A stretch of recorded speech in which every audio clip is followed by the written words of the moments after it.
Okay. Good evening, folks, and welcome to this edition of the webinar on consistent compounders, our flagship portfolio. I have with me my colleague and co-founder Rakshit, who manages the portfolio for all of you. He'll be covering two aspects in this webinar. First, we're pretty much at the end of the result season. Not almost, all of our companies have reported already. So he'll be taking you through the latest quarterly results. How are the companies performing? Are there any surprises? What are the big trends?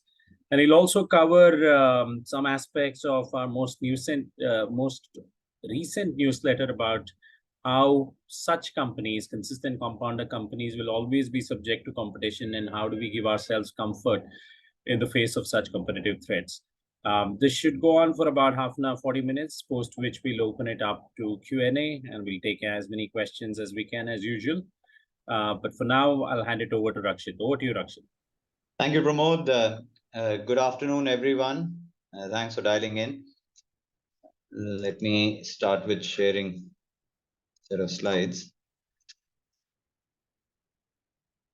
Right. So as Pramod mentioned, let me dive straight into the second quarter results. So to begin with, the consistent compounders remains a concentrated portfolio.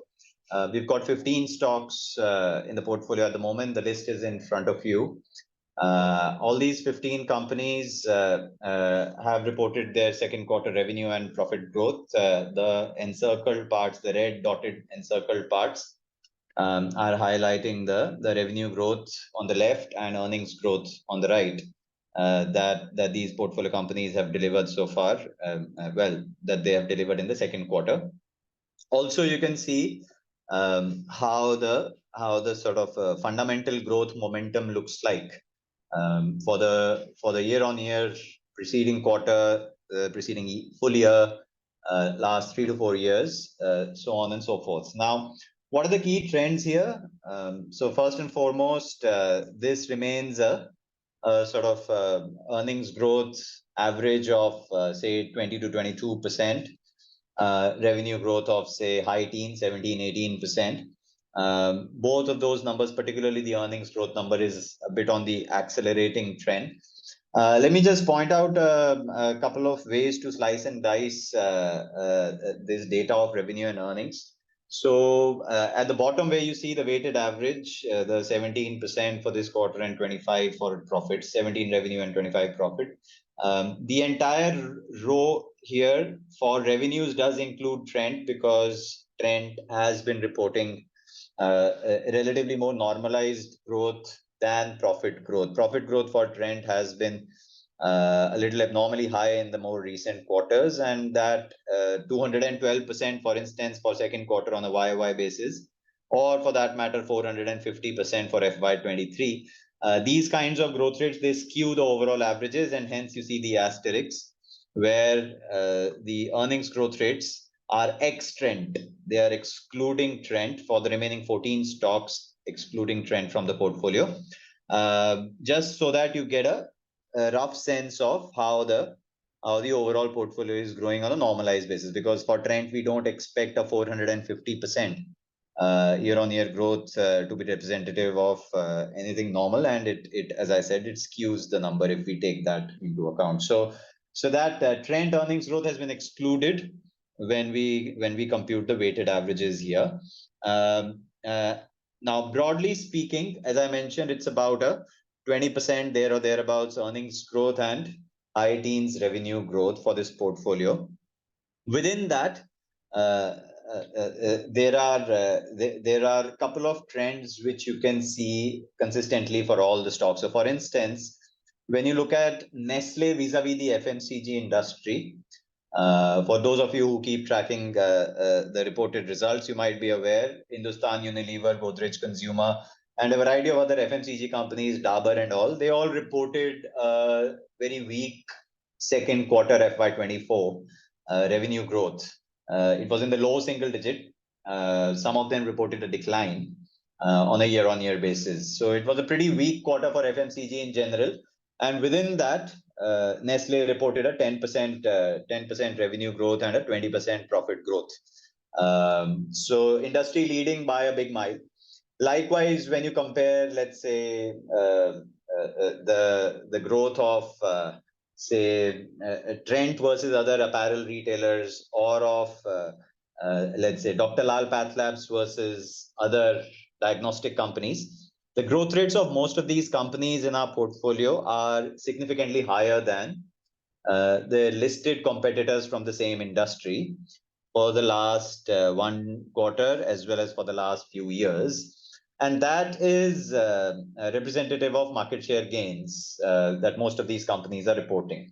Now, there are a few exceptions to that conclusion. For instance, the first and foremost exception is Page Industries, minus 10% in the second quarter. Is weaker than a dollar, a VIP, Rupa, etc. Those that cadre of economy innerwear players has reported a positive YoY growth. Page has reported a negative YoY growth.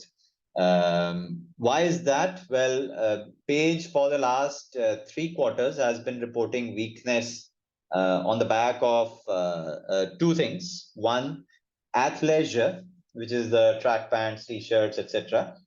They were being sold in an accelerated fashion during the COVID period, as work from home meant that people were buying fewer shirts and trousers, more athleisure products, and hence Page saw an increase in percentage of athleisure in their overall revenue from I think mid-30s to above 50% through the COVID period.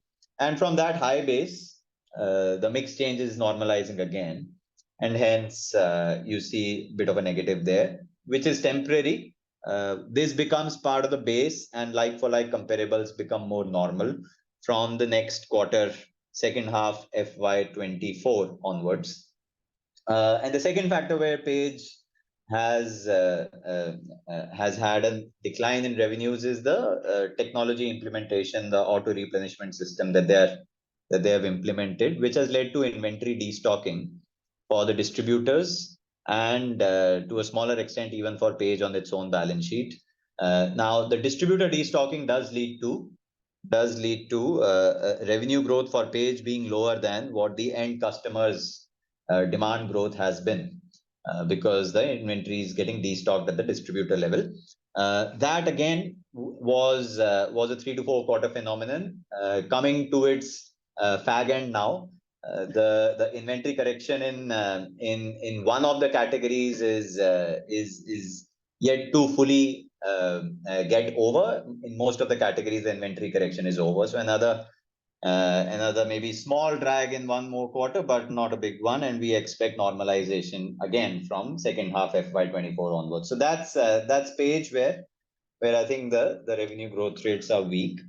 Divi's Lab is one other that is worth highlighting because it's got a 3% revenue growth and a negative profit growth, and that's been the weak reported numbers on a year-on-year basis for the last 3-4 quarters.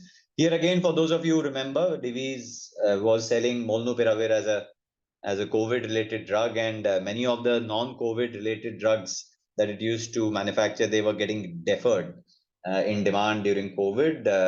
Supply chains were added challenges, so on and so forth. All of that is behind us now, and hence Divi's is now moving from negative growth on revenues to positive, and we expect accelerated positives in the quarters to come by. So that was again a temporary, I would say, COVID over-earning effect that you saw in the reported numbers. The high base led to negative numbers in the more recent quarters. So Page and Divi's both are sort of reverting to normal growth rates. Dr. Lal Pathlabs, the 13% that you see is more or less normal now. 15% actually is the real normal number, which is non-COVID revenue growth. So, and that 15 is also on a slight accelerating trend. And many of you might remember, Dr. Lal 13% is higher than the last 3-4 quarters of revenue growth that they were reporting, which was closer to 10-11. But more importantly, profitability is coming back to normalcy, and in fact, operating efficiencies are showing up here with a 53% that you can see this quarter and 44% the last quarter, so on and so forth. So net, barring those sort of 2 or 3 I would say, aberrations. The revenue growth and profit growth of the portfolio are more or less on expected run rate. Now, when it comes to comparing this performance with, let's say, Nifty 50, there has always been a significant gap between return on capital employed of this portfolio versus Nifty 50's return on capital employed. Likewise, for profit after tax growth of this portfolio vis-a-vis profit after tax growth of Nifty 50. The gaps you can see here, about 20% gap between return on capital employed long term and about 8 to 10% gap between profit after tax growth run rates long term historically. These gaps we expect to continue to see. FY23 was one single year when there were certain companies in, let's say, the commodity sector or a few other such sectors which received a tailwind in terms of input costs or likewise. So the Nifty growth rate in FY23, I think, was relatively more healthy. It was high teens, but otherwise this gap of sort of 10 to 14% Nifty earnings growth expectation versus a closer to 20% earnings growth expectation of the portfolio, that gap we expect to see going forward as well. When you put this against how the portfolio has delivered, as we've reiterated over the last 18 months, there's a massive disconnect between where share prices have languished versus where fundamentals have progressed. This gap we expect to see reverse going forward. These are the performance numbers for certain periods in the recent past. So, for instance, if you look at 1st April till let's say now, including this month, because this data is 31st October on the slide in front of you. When you look at these numbers as of today, it's more like a 21.5% FYTD versus for the portfolio versus I think 14% for Nifty 50. So there is a recovery underway. That recovery with outperformance vis-a-vis the benchmark is a reversal of what we saw in the last 2 years, where share prices for many portfolio companies they lag behind the fundamental progression, and in fact, fundamental progression has been pretty encouraging.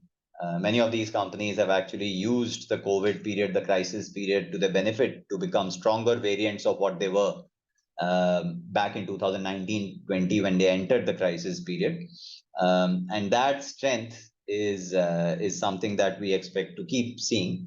The reported fundamentals against that, the last 2 years of lull in the share prices, we expect to see the gap reverse going forward, and more of what this year's financial year till date performance has looked like. More of that is expected going forward. Now, having said that, few things that we have sort of changed in the portfolio. Many of you keep asking, what are the changes you are making in the portfolio as you go along? So there are, broadly speaking, 3 areas in which changes have been made. One is we've added a couple of new stocks to the portfolio more recently. Many of you might have seen Trent got added about 4 months ago, 3 to 4 months ago. Astral got added last month. So those are a couple of additions. These additions are after a long gap of roughly 18 months of no change to the list of stocks in the portfolio. We've exited from Berger to make space for some of these additions that we've had.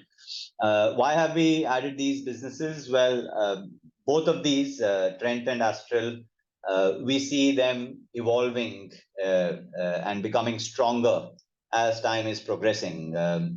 So Astral is a business that we've been tracking for several years. We've held Astral as a stock in some of our other portfolios at Marcellus. In consistent compounders, there is a certain consistency of capital allocation and its prudence that we require for a stock to sort of get into the consistent compounders portfolio, and that's where we've seen Astral evolve in a very positive and encouraging manner in the more recent years. And there was a lot of over earning of Astral as well through COVID. The share price had literally tripled between 2020 and 21. The learning here, in fact, is that the evolution of Astral, whilst it was underway, we captured Astral's tripling of the share price in 2020 and 2021 in some of our other portfolios, but not in CCP. So in CCP, we then waited for the sort of a better entry point, you can call it, etc. And 2 years later, the share price, which hasn't done anything in the last 2 years, we've added Astral. Trent is a business which, in fact, has kept evolving, going from strength to strength over the last 2, 3, 4 years. This is a business which till 3 or 4 years ago was largely only West Side. There were other formats like Zudio, Star Bazaar that were in the incubation phase, not yet fully profitable or not yet expanding and scaling up. And in the last 3, 4 years, these other formats have also started to fire, which has led to an evolution or an upgradation in our conviction levels in Trent. We don't see it as an apparel retailer only. We see it as an incubator of several retail formats. And West Side, Zudio are only the first two apparel formats. Obviously, they also have Zara separately, but we see many more formats becoming profitable and scalable under this under the umbrella of this firm. Our conviction levels have gone up in the more recent past, and hence we have added the stock to the portfolio, as I said, about 4 months ago. A big question that many of you should be asking: could we have not built this conviction about a year ago, a year and a half ago? Certainly, we could have, which is what is a big learning from this journey, where through COVID, Trent became a significantly stronger business, and picking it up about 12 months, 18 months earlier would have obviously gotten us a lot more of the upside. We are already capitalizing on the upside, and I think, according to us, the journey has just begun for this business to scale up and deliver growth. It's nowhere close to getting saturated or the journey getting over. But yeah, it's a learning on both these stock additions. Very interesting question. Could we have captured Astral's 2020, 2021 scalability through COVID in CCP earlier, and could we have captured Trent about 1.5 months earlier? That's a question that we have dwelled a lot upon and deployed the learnings from that. The second piece that we've been changing in the portfolio is position sizing changes related to the opportunities thrown by stocks such as a Dr. Lal, a Divi's, a Page, where there was a significant over earning, which in hindsight certainly we should have maybe reflected in our position sizing. In Divi's, we did that. In Divi's, we cut the position sizing as it was going through accelerated phase of COVID. We could have done the same with athleisure sales of Page and with RT-PCR sales of Dr. Lal. Similar to what we did with Divi's. In Divi's, we had halved the position size from 6-7% down to 3% between 2021 and 2022.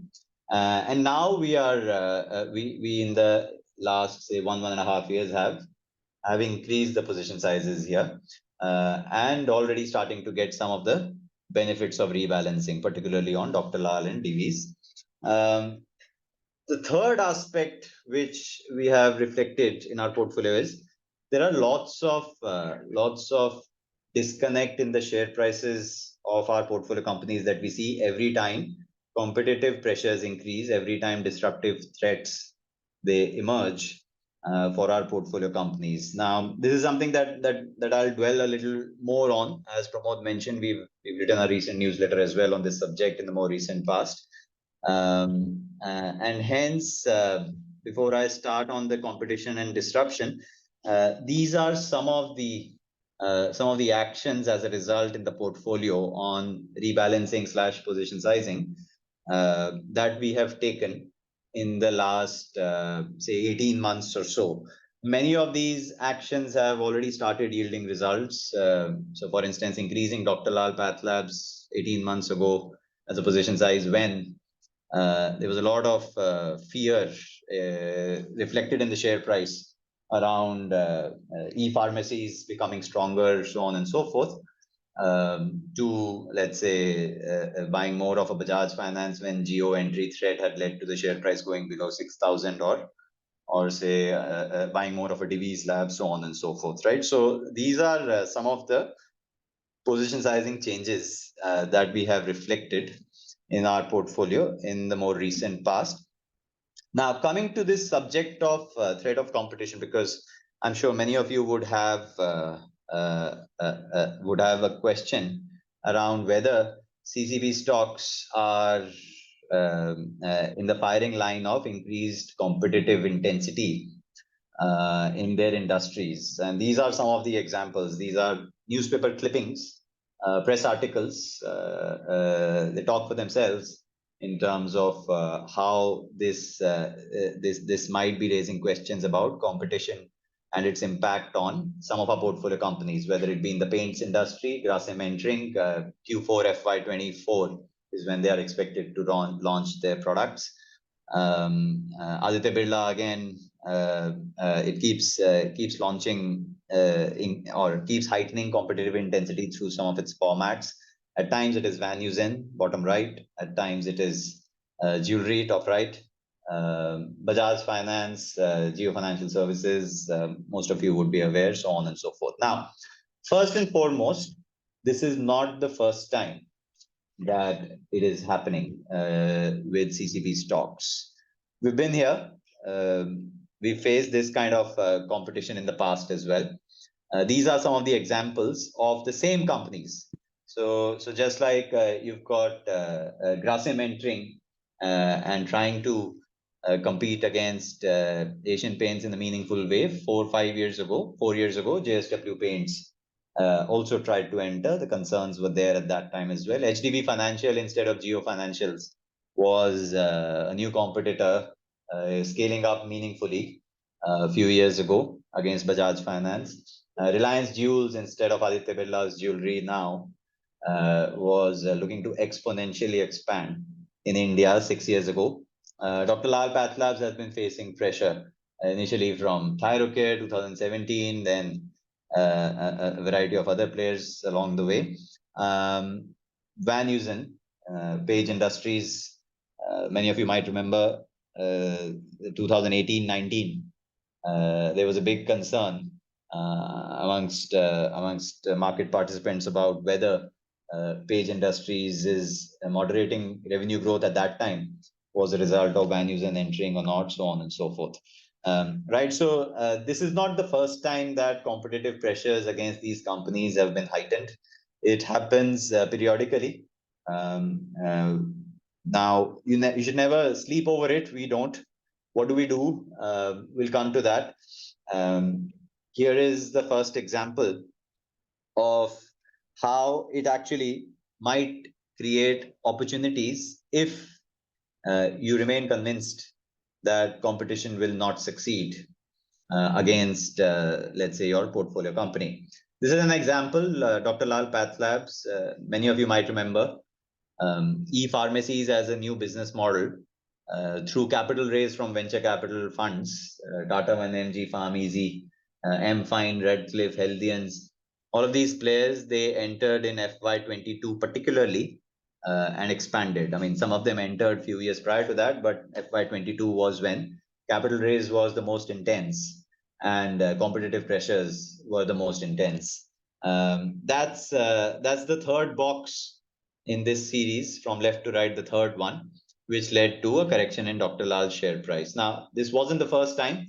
Back in 2016-17, again, Thyrocare, after they did the IPO, I remember they launched a massive price war against Dr. Lal, where like for like on the menu, there was a 30 to 40% lower price point on average offered by Thyrocare across all tests compared to Dr. Lal's menu card.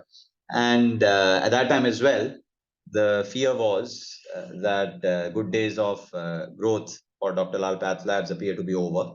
and hence the share price reacted. Only if you would have sort of tried to dig deep at that time in 2017 to understand whether Thyrocare's competitive practices are, first of all, sustainable or not. Secondly, more importantly, will they even be temporarily successful or not? Only if you would have sort of dug very deep into it, could you have actually benefited from the position. At that time, our research efforts did suggest to us that Dr. Lal Pathlab's market share, profitability, both should remain protected as Thyrocare runs through some of the cash burn from the IPO capital raise that they had in 2016-17, which is how it turned out to be. Once that competitive intensity started going south, the share price reacted positively. Something similar has happened in the last 18 months. The quote at the top talks about, it's from one of the recent journals published on Healthians. It talks about how some of this sort of competitive intensity has started to go down. The e-pharmacy business to begin with, which was meant to bring customers after these customers had become e-pharmacy customers, bring them on to diagnostics later. That whole business model actually was turned upside down because the feedback was once a customer has visited the pharmacy, e-pharmacy, the diagnosis is already made. Then expecting the customer to go and become a cross-sell customer of a e-diagnostics business was pretty far-fetched, and hence the cross-sell from pharmacy to diagnostics expected in the e-pharmacy model actually didn't work out. Secondly, many of these newfound e-pharmacy setups were trying to just be aggregators on the diagnostics side, as in they won't do the tests, they won't own the samples, they will just work as an aggregator, like say an Amazon works as an aggregator for various consumer durables, etc. Outsourced testing, outsourced laboratory, and white labeled reports is what many of these e-pharmacies had set out to deliver. This is not a model which goes down really well with the medical fraternity, the doctors, because to begin with, 90% of the diagnostics revenue in India at the moment is either in illness, chronic, or illness critical. Wellness related is hardly 10% of the industry revenue. When it is chronic or critical illness, a doctor is involved. A doctor's reputation is at stake basis the accuracy of the diagnosis, because the diagnosis is the starting point for kicking off the treatment. If the diagnosis is inaccurate, then the treatment will be inaccurate, and everything goes haywire with the treatment, and the patient is suffering. Remember, this is illness, this is not wellness that we're talking about. The patient is suffering. So in this kind of a model, the medical fraternity obviously didn't like this outsourced laboratory aggregator setups of newfound players. Some of those, as a result, had to change their business models and start setting up their own laboratories. So Tata 1mg now is sort of setting up its own labs. It will sustain as a competitor, but not as an aggregator trying to capture market share just by offering a mobile app to the end customer. But it will sustain as a competitor in the call it a brick and mortar format of diagnostics, with owned laboratories, owned sample supply chain, so on and so forth. Now, this is Tata 1mg. Many others have actually perished. So M-Fine is gone. We hear many other either in trouble or sort of scaling down their efforts, their cash burn, so on and so forth. And as I said, the quote on the top of this slide is reflective of that. Now, what this does is it gives you an opportunity to sort of benefit from the share price dislocation of investing in let's say Dr. Lal Pathlabs in our portfolio, or a Vijaya Diagnostics in some of our other portfolios, etc. And this is an opportunity worth capitalizing on, but it requires conviction, basis research efforts at the height of the competitive intensity, which is something which we put in about 1.5 years ago. And hence we more than doubled Dr. Lal's position size. So that's an example of how I would say in the diagnostic space we have played this. In the paints industry, likewise, I mean, it's very interesting how over the last sort of 15, 20 years, pretty consistently, there has been intensity of competition rising through new entrants or existing players. And many of these new entrants are actually monopolies in various parts of the world. MNC businesses like a Nippon, like a Yotun, like a Sherwin-Williams, trying to enter India with different approaches to disrupt incumbent dominance of an Asian Paints. Now, they could take away some market share equivalent to say 100, 150, 200, 400 crores, something like that in terms of revenues.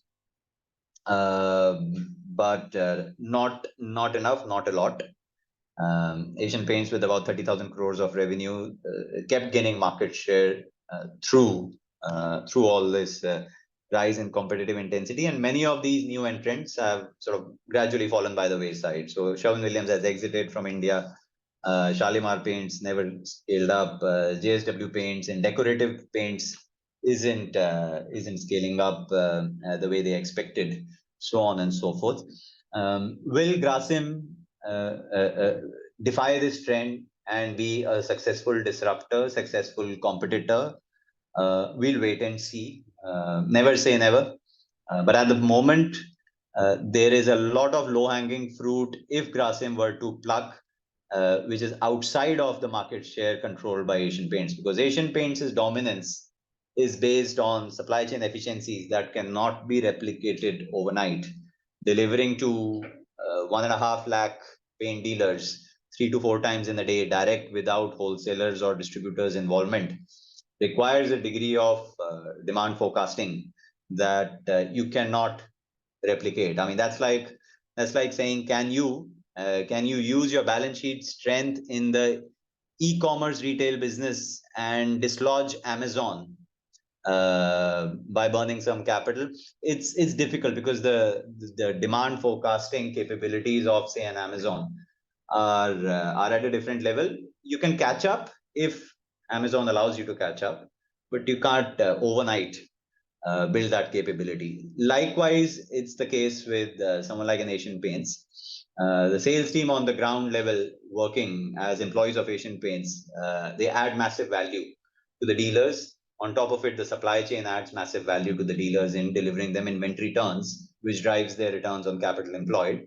And matching those inventory turns or the value add of that sales team at the ground level and placing incremental products on the shelves of paint dealers repeatedly is something that as a capability is very difficult for a new player to replicate, which is why whilst there will be a gain of revenue market share, let's say 200 crore, 500 crore or some different number from that, hopefully from Grasim, but unlikely that Asian Paints' growth rate or existing market share here at the moment we see coming under a significant threat. But never say never.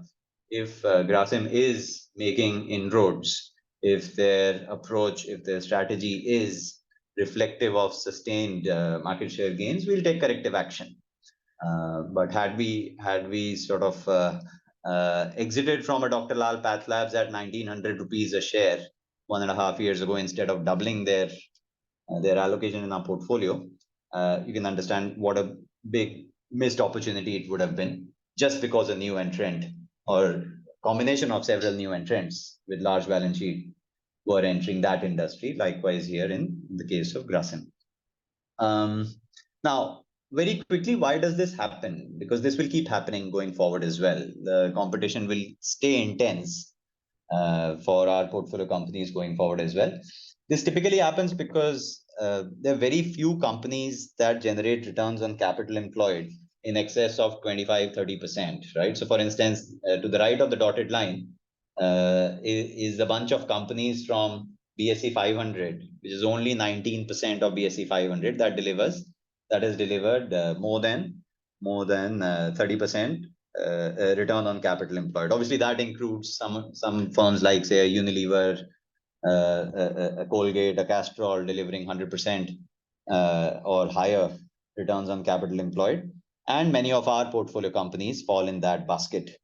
Right? They will keep attracting competition. Some of them will succumb to competitive intensity, not all. Our job is to figure out whether our portfolio companies are at risk or not from rising competitive intensity. Very quickly, these are the returns on capital employed for our portfolio companies. Five-year median of return on capital employed is about 33% versus Nifty 50 median of 16. 10-year is 36 versus Nifty 50 median of 17. Hence, competition does get attracted here. What is important to understand is whether the moats are either structurally significantly strong or in some cases impregnable because of regulation or a patent protection, right? It's more the structurally strong moats that we are more attracted towards in our portfolio. If these moats are such where we see that a business in our portfolio is only going to become stronger through heightened competitive intensity, because they might become the disruptor or because they might figure out newer ways to strengthen their competitive advantages, then it's worth holding on to these businesses. But if we do see moats not being strong enough in our portfolio vis-a-vis rising competition, then we will take corrective action. We want disruptors in our portfolio rather than companies that get disrupted. We want moats which can defend both profits as well as revenues, rather than companies which might defend their dominance of revenue market share, but at the cost of profits for a couple of years, so on and so forth, right? So that's in a way a very quick summary of how we look at the defense against rising competition. And here is an example of how one of our portfolio companies, which was Abbott, we used to hold it 2020 January, 2019 April we entered Abbott, and 2022 January we exited from Abbott. And the reason for the exit was a couple of months prior to our sale of Abbott's allocation. We noticed that competition was intensifying meaningfully in some of its largest revenue contributing categories. These are categories where, for instance, Dufaston, Abbott had 100% market share. And even in 2020, November, it was close to 100% market share. And within a year, this market share, it dropped down to half. That is not what we expect the moats of our portfolio companies to see in terms of market share losses. Once we saw that, there were a couple of other factors alongside which suggested to us that Abbott is not able to defend its turf the way we would like our portfolio companies to do so. And hence we exited from that at that point. So never say never. If anything akin to this happens going forward, whether it be Asian Paints versus Grasim or any other, Bajaj Finance versus Jio or any other such sort of a competitive threat, we'll take corrective action. But more often than not, we've kept getting convinced as we've done our research work. We've kept getting convinced about the sustenance of greatness of our portfolio companies in the face of rising competition, which is why we stay invested in some of these businesses. So I'll stop there. Pramod, that's it that I wanted to talk about initially. We can take some questions maybe. Okay, so we already have some questions, but for the rest, there's a Q&A box at the bottom of your screen. If you can just type in your questions, we'll take as many as possible. So there's one question, Rakshit, starting with one of our largest positions, HDFC Bank. Why haven't we included that in the in the sort of series of dislocations, because while it might not have fallen 30-40%, but over 3 years, the multiple has fallen significantly, given the share price has sort of flatlined, but the earnings have compounded. Are we not thinking of using this situation to take action? Shouldn't it be on the right side? Yeah, the good question. And if the person asking this question is a client, you would have noticed that over the last couple of months, we've actually increased the stake in HDFC Bank. It's not part of this slide because I didn't include literally everything. These are some of the examples of portfolio allocation increases.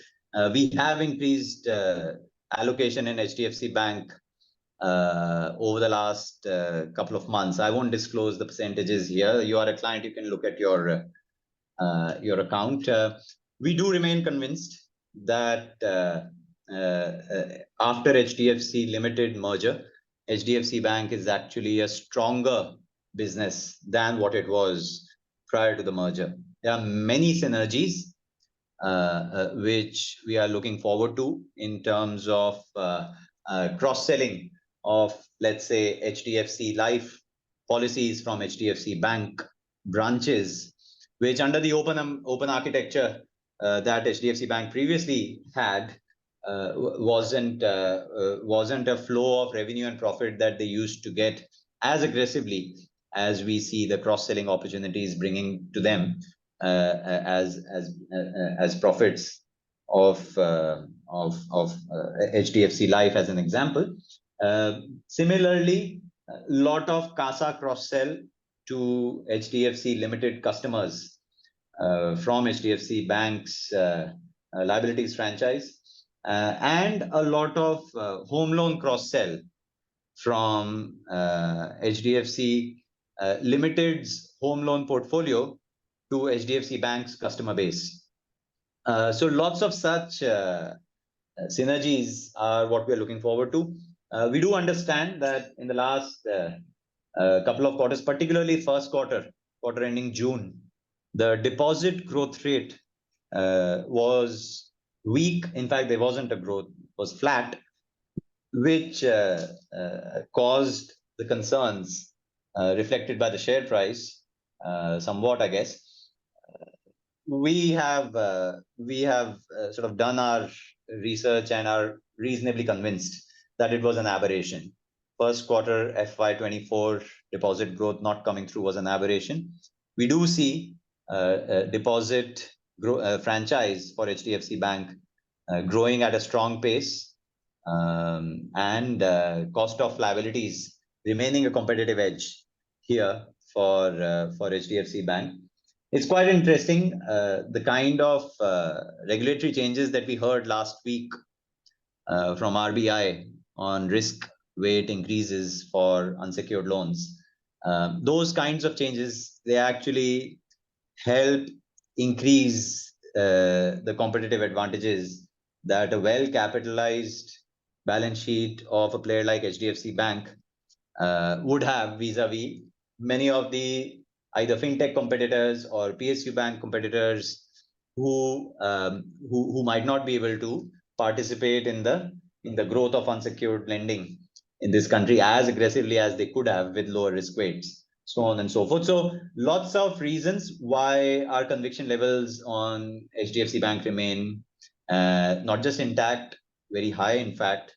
At the same time, the share price has been on a holiday, as we call it, for the last 3 or 4 years. It's not the first time that HDFC Bank share price has gone on a holiday, despite earnings growth momentum being incredibly strong. If you look here, HDFC Bank's earnings growth on the right, where you can see my cursor, has been consistently at around 20%. Right, at 20% earnings growth, strengthening moats, it makes sense to increase allocation, and that is exactly what we've done. Yeah, I mean, just to add to it, I don't remember HDFC Bank trading at these sort of valuations. It's the cheapest that we've seen on an absolute basis as well as relative to the rest of the banking sector. So this is an opportunity that Rakshit is used to notch up the weight in the portfolio. So whilst we are on banks, Kotak Bank, you have mentioned that you have increased the allocation basis succession, and we do have succession planning as an important part of our longevity framework, and we have the succession event played out actually. So there's a question on how do we see that? How does the actual event fit into the framework and reflect in the action that we've taken in terms of increasing the weightage of Kotak in the portfolio?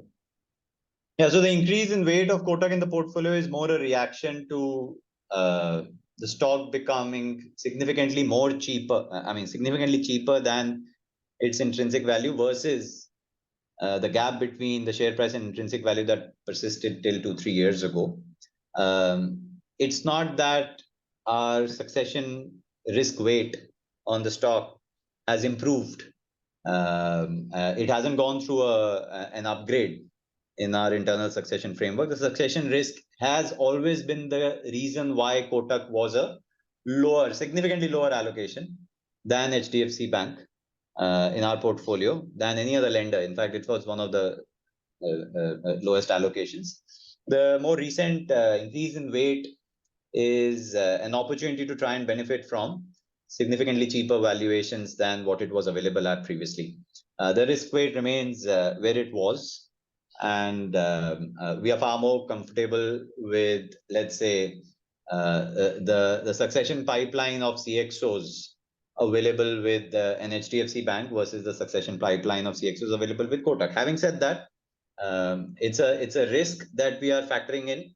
It's not a concern which makes us believe that Kotak is not worthy of being amongst the top 15 consistent compounder stocks that we can build a portfolio out of. So it remains a high conviction portfolio position, but it's the valuation which is the reason why we've increased the weight. Fair enough. Just finishing on financials, you did touch upon the recent ruling of RBI of increasing risk weights on unsecured loans. In terms of implications on Bajaj Finance, HDFC Bank, and Kotak, we know Bajaj has a large unsecured book, HDFC Bank has had a large unsecured book, and Kotak is growing its unsecured book quite fast. How do we see the implications of this ruling? Does it affect our expectations in terms of return on equity or growth? Yeah, if you could just share your thoughts on that. Sure. So, look, on the face of it, yes, Bajaj Finance is one of the more exposed lenders to unsecured loan book and its increase in risk weights. Less so for, say, HDFC Bank and Kotak. But having said that, Bajaj Finance, very interestingly, is also one of the best capitalized balance sheets. They completed a fundraise of, I think, 10,000 crores last month. And with that, their Tier 1 capital went up by 2.8 to 3%. Which gets consumed. No, I think Tier 1 went up by 3.5 to 4%, and 2.8 to 3% out of that 3.5 to 4% increase gets consumed in the risk weight increase here, and it's an accounting entry in a way. So the capital available with Bajaj Finance to be deployed to fund its growth, even if it is a 30% kind of a growth rate, is available. Capital will not be a constraint for Bajaj Finance after this news impact. Now, that's Bajaj Finance. For HDFC Bank and Kotak, the risk weight increase and its impact on capital availability is much lower because the exposure to unsecured book is much smaller.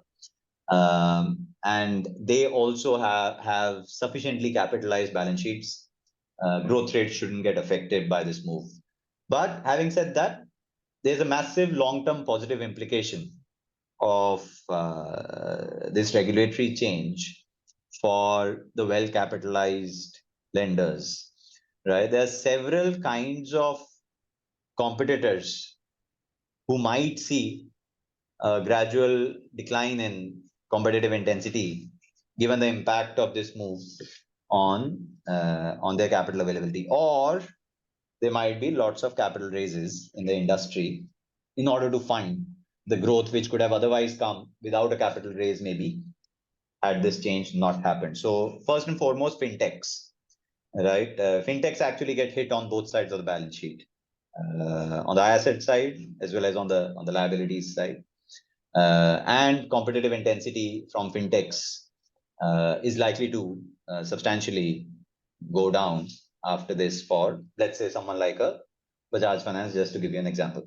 PSUs, certainly, with 15 to 20 times leverage, 1% ROA, return on assets. I mean, for those of you who are comfortable with these numbers, you would be able to make out how meaningful any small change in a few bips of sort of capital availability is a deterrent against high growth rates for a PSU without an incremental capital raise. Some of the NBFCs might also see implication of this being in more capital raises or slower growth rates. I think there's also something very positive in terms of deposit growth for the overall system. The competition for deposits might moderate a bit if the competition for loan book growth moderates a bit. And that might actually benefit the well-capitalized lenders even more. So those are some of the sort of areas from where in the longer term we see this change to be a positive. But that's where I think conviction levels in the lenders that you're invested in get tested here. For the three lenders in CCP's portfolio, we're highly convinced. And hence, long term, we see the RBI regulatory changes from last week to be net positive for these three lenders. Fair enough. Just specifically on the Bajaj Finance sort of rap on the knuckles by the RBI on the EMI cards, how do we see that? Is that a major concern for us, or is that the reason why we've reduced our weight? Okay, no, we've not reduced our weight because of the rap on the knuckles. Weight reduction happened a little before that. It was a rebalancing. I mean, the Bajaj Finance weight reduction in the portfolio was a rebalancing where we had increased the weight of Bajaj Finance about a year ago.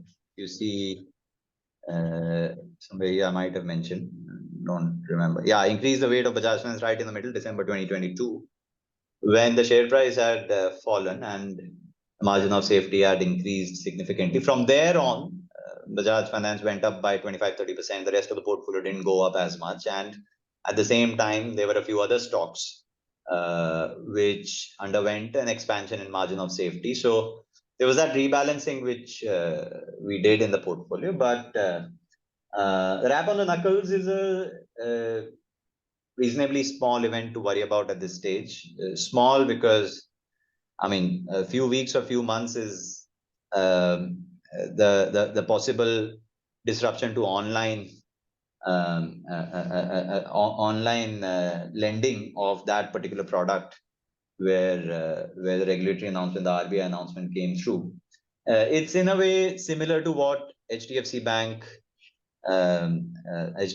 saw with the credit cards, where it was not allowed to issue incremental new credit cards for about a year, I think, a couple of years ago. These are these kinds of bans are temporary.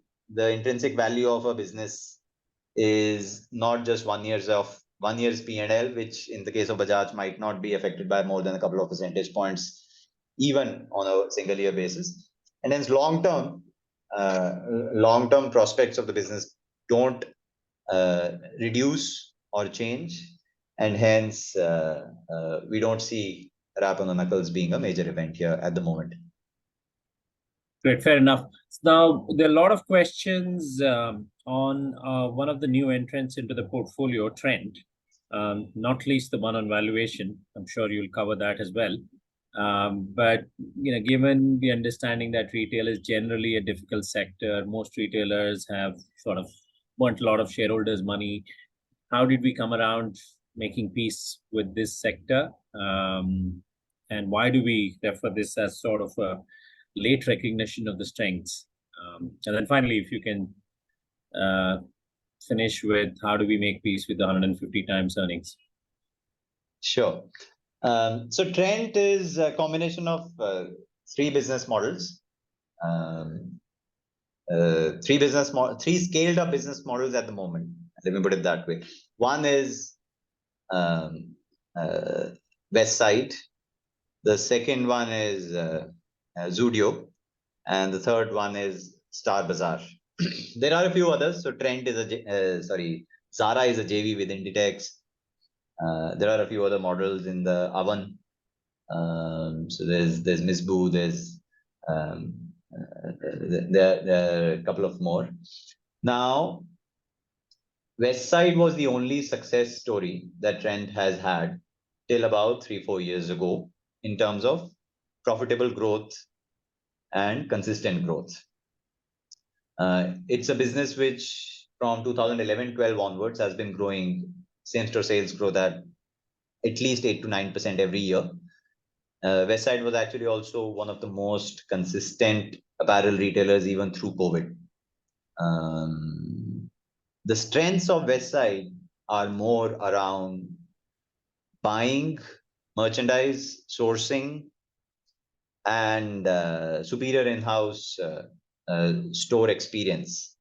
This is something that Philip Auld, as an expat who joined Trent about a decade ago, brought in. He brought in a discipline from the experience of organizations like, say, M&S. The discipline was brought in here. It was made part of Trent's DNA, particularly the buying and sourcing piece, and hence the refreshing of inventory, leading to inventory turns being high, which is reflective of merchandise being something that the customer wants, and procurement being something that the company can provide. Price points were very affordable, and hence on inventory turns, affordable price points, healthy margins, very consistently generating healthy same-store sales growth with about 10% network expansion, store network square footage consistently year after year. Trend delivered about a 20% revenue growth, 20% profit growth with a 30% return on capital employed for longer than a decade. This business model was akin to consistent compounding.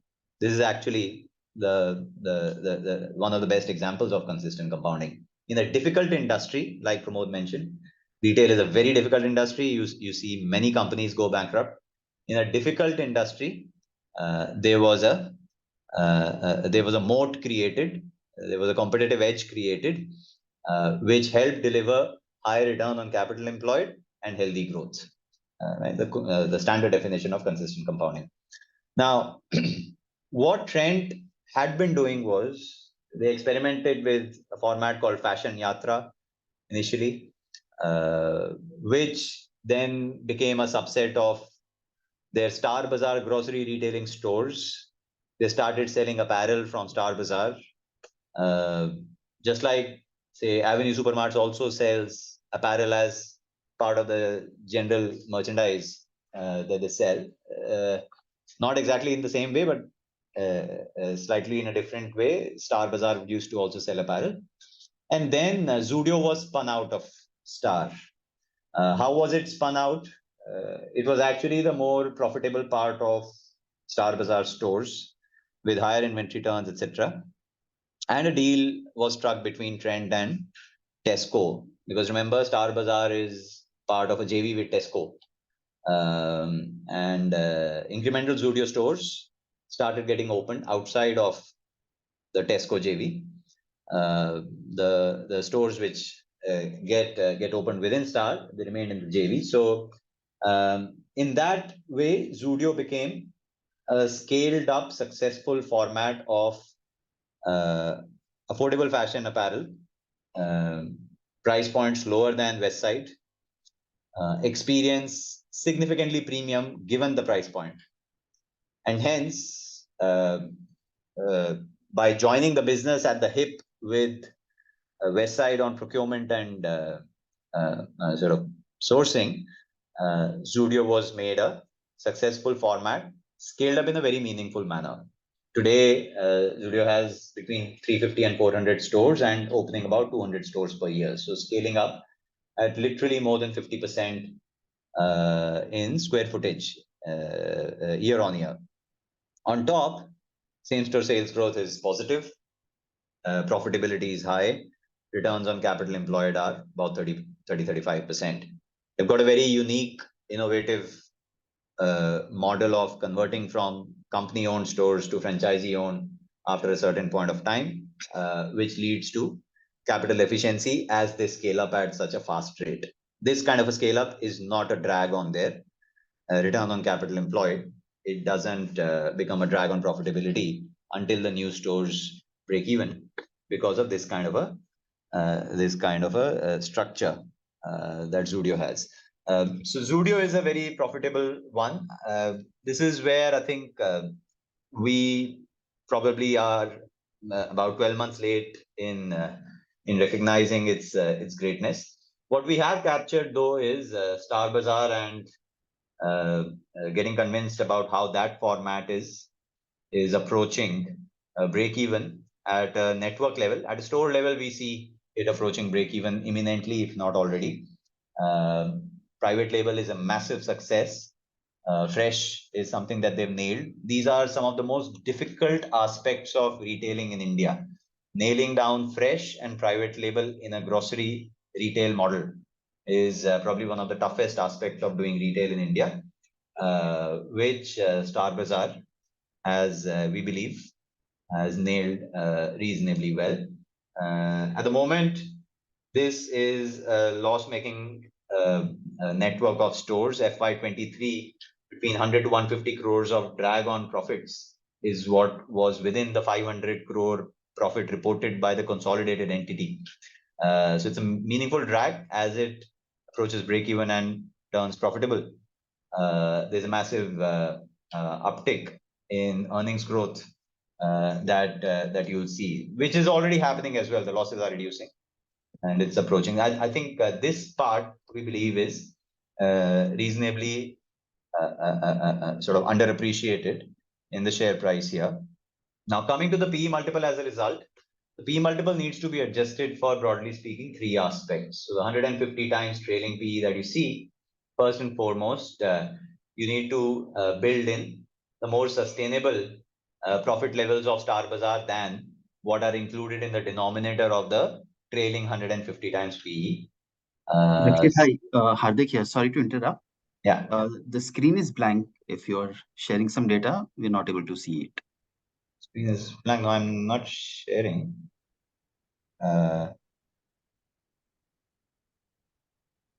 Okay. Can you see the screen now? Yes. Okay. Sorry about that. Sorry. So I was saying adjust for Star's more, I would say, normal profitability than if you think it's an aberration, the losses that they are reporting at the moment. Secondly, adjust for an Ind AS accounting change where businesses which are retail opening stores at an accelerated rate under lease format, the cost is front loaded in recognition on the P&L under Ind AS, and hence once you normalize for that, because this is not a cash flow problem, this is a reported P&L problem under the new accounting standards, and it affects any retailer which grows at a very fast pace on the leased square footage, which in this case, given Zudio's growth rate, is an aberration. Adjust for that as the second factor, and the third factor is this is not a business which is growing at only 15-20%. In fact, some of you might have noticed the rates at which this business has grown profits in the more recent past, the bottom row, which is why we put an asterisk and didn't include trend in the weighted average so that it doesn't skew the average at the bottom.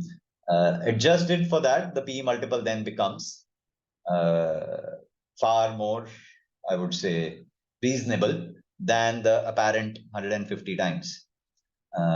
So yeah, it appears to be 150, but it is, we believe, significantly below intrinsic value once you make these adjustments. Fair enough. Now, now the exit to accommodate Trent and Nestle, we've gotten out of Berger. How do we justify the exit of Berger? Was it just a relative call, or why was it the most likely to see the exit amongst the rest of the stocks in the portfolio? Yeah, it's just a relative call. It was one of the lower weights, one of the lowest weights, because of the relative call. And we want to maintain concentrated nature of this portfolio.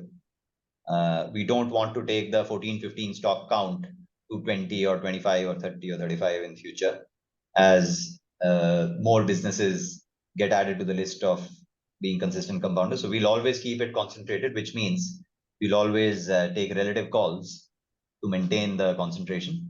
And Berger was an outcome of that. Right. Now, questions on a couple of laggards in the portfolio from a fundamental perspective. Pidilite and TCS on your table. 3-year earnings growth has been single digits for both them. Both of them, and FY23 hasn't been much different either.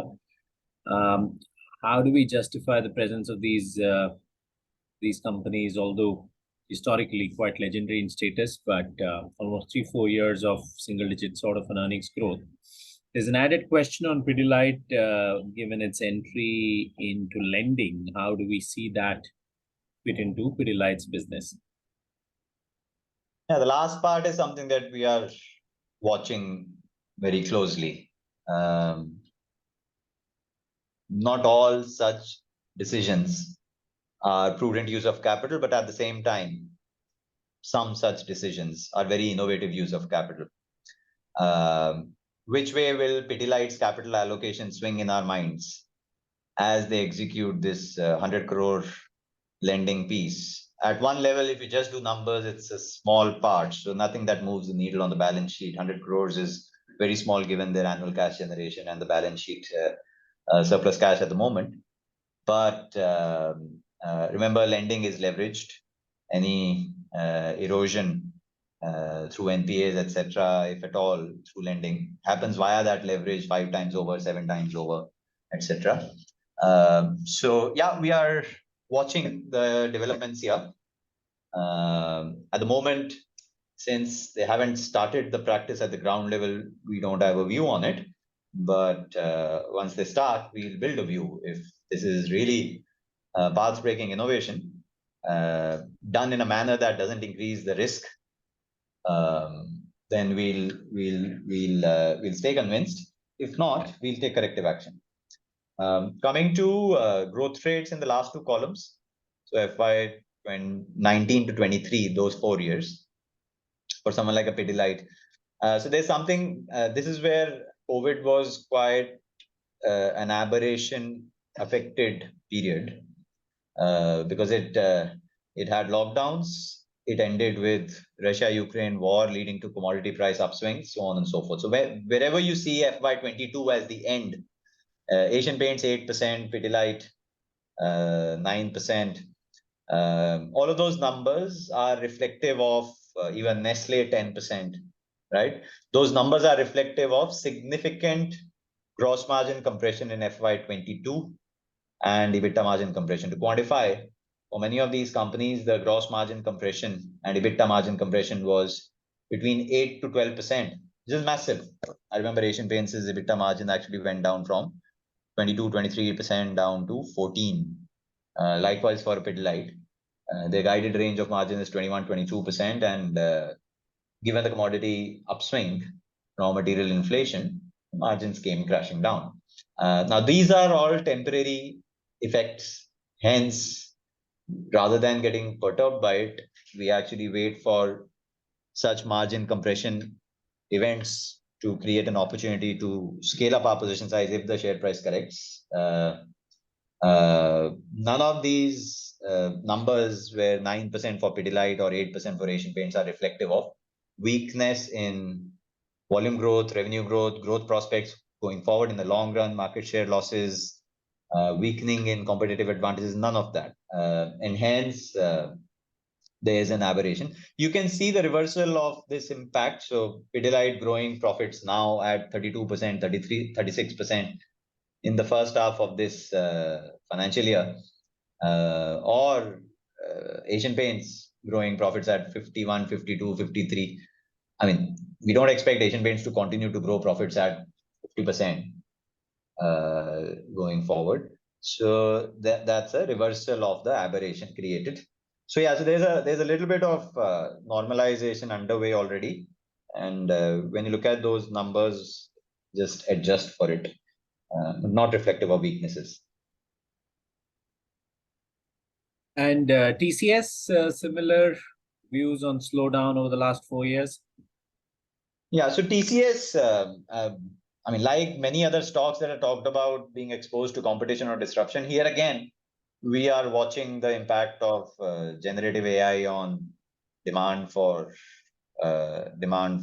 tech services volumes. Can that volume manpower demanded and hence revenue for TCS get disrupted or not? We'll keep a lookout for that. There are a few offsetting factors as well. The outsourcing bit, for instance, doing well, so on and so forth. So which way the ball will swing in terms of expected revenue growth, profit growth of TCS, we, like any other business, we'll keep a lookout on that. But other than that, I think this business keeps winning. Even though the revenue growth, profit growth is in the low teens to closer to 10% for the last 4-5 years, we see acceleration in particularly consolidation of the vendor base as data moves to data lakes and applications move to cloud. And instead of multiple vendors for a client of, say, a TCS, these clients will now need a single vendor to do multiple jobs because the applications get centralized at the cloud level, the data gets centralized at one level, so on and so forth. You don't need too many different vendors, and TCS is a winner when this vendor consolidation takes place, which is also one of the reasons why, I mean, compared to other Indian IT services companies, you would have seen TCS report far healthier, far better growth rates. There is a little bit of moderation, deferment of demand due to expected recession in the US. It's not significant. It has actually been reasonably offset by this vendor consolidation, which is why you still see the growth. And hence we still stay invested. But yeah, no significant concerns here on the revenue growth number for 19 to 22%, for instance, being only 9% for a TCS. We see that being in the mid to high teens going forward. Fair enough. And if you can just throw some light on the addition of Astral, what do we expect? What do we like about the company? Yeah, it's a very interesting evolution from being only pipes business till 7-8 years ago to successfully entering into adhesives. It's not easy to compete against Pidilite in any part of adhesives. You should mind that. And Astral has successfully dominated epoxy along with Araldite, which now is part of Pidilite, wasn't previously. And that's the start of sort of capital allocation beyond the core of pipes. Then thereafter, we also see their competitor, the largest competitor in pipes, becoming incrementally weaker in the more recent times after a ownership change, management change, etc. And Astral has actually started testing waters in some of the other categories of home building materials, not all of these new initiatives in home building materials might be successful. Some might not. But the approach that we see of capital allocation from Astral is a prudent approach, something that we've seen businesses that expand whilst sustaining their greatness over long term adopt. We see something akin to that at Astral. And as I mentioned, Astral has been part of some of our other portfolios. The way it is executing its business at the ground level, the way its competitive scenario is evolving, and hence its strengths are becoming better and better. It has gone through a few notches upgrade internally in our research efforts, and hence it has become part of CCP as well now. Great. Thank you. I think we covered most of the questions. There's one question from Dinesh G. I think it is a relevant question. He's asking, do you guys remain personally invested at the same levels in all your portfolios? Because I guess he's asking, are you going through the same feelings and emotions that the clients are going, given the performance issues? So just to clarify, sir, it's not an option. It is a compulsion that all of us, at least from the Marcellus founding team and the investment team, have to compulsorily invest not 5 or 10 or 50%, 100% of our equity savings in Marcellus's portfolios. We have a compliance team monitoring this on a quarterly basis, that we don't have any other investments in any other equity fund or equity PMS or directly into stocks. So all our equity allocation of the portfolio is lying alongside our clients. This is a conscious choice we made from day one, because as you can realize, in more ways than one, the idea is to align our interests with our clients' interests, including this aspect, as well as the zero management fee aspect, as well as the fact that we have to reinvest our bonuses back into the same portfolios. And almost all the key members of the investment team are also incentivized through long-term incentives through either shares or ESOPs in Marcellus. So we make money only if you make money. That is a promise that we continue to deliver. As far as staying invested is concerned, I can speak for myself. Rakshit can contribute. Never taken any money out of the investment. Whatever we've invested, we've only increased from time to time. We can't really enforce people to stay invested and not liquidate. Obviously, people invest for a reason, but what we can assure, which is controlled through compliance as well, is that none of us from the leadership or the investment team have any other equity investments outside of the Marcellus portfolios where our clients have invested in. Yes, so same for me personally as well, just like Pramod mentioned, for all of us. The only time I had to redeem from one of our domestic funds was when I had to invest it into our global fund, because the minimum ticket there was sizable, and I couldn't have waited for incremental accruals. So that was the only time. Otherwise, yes, like Pramod said, I have not redeemed ever from our funds either. So on that note, thank you, folks. We are working hard towards delivering returns to you. That's the only reason we exist. And as you've seen with Rakshit CCP portfolio, it has recovered quite smartly over the last 7 months or so. March 2023 was the bottom. There is furthermore catch up to happen. As you see, the earnings have been much stronger than the stock price performance. And as we've shown in our research, over long periods of time, the two tend to sort of converge. The fact that we've been through a period where earnings have been ahead of stock prices, hoping that this recovery that we've seen over the last 7 to 8 months will sustain. And the next time we speak to you, we'll have better results to report to. Fingers crossed. And thanks for the support and faith in us. Until then, thank you. Thank you, Pramod. Thanks, everyone.